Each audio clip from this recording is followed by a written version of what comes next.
Welcome back. We're continuing the news. In this evening's health report, Shamela Pullen looks at heart failure. The function of the heart is to help circulate blood throughout the body. When this is impaired, the person suffers a heart failure. The University Hospital of the West Indies has been seeing a number of cases. So at the clinic, roughly on a Friday, today is a clinic day, we see about 5 to 8 patients, right, on a weekly basis. And these are patients who have been referred to us. There are patients who are not referred. There are patients who are on the ward. There are patients who are at home. But it's out there, right? It's a good number of patients out there, and it affects both males and females.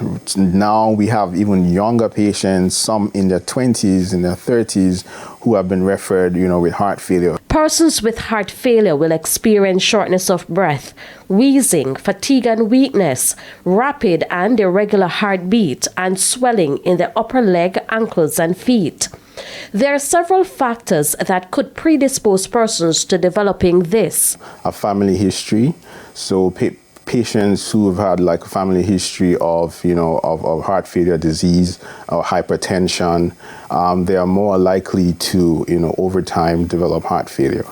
Persons in the older population, it has also been been found that persons, as they age, the body organs just weaken, and for one reason or another may develop heart failure. There is no cure for heart failure. Therefore, the treatment is aimed at relieving symptoms and slow further damage. Early detection is key. Make sure that you're doing your regular checkups, with your doctors.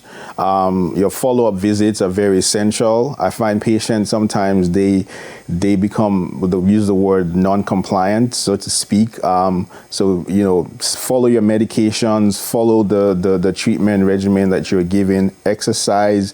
Just go out there, make sure you're moving around, you're exercising, and you're eating right. With your health report, I'm Shamela Pullen, wishing you good health.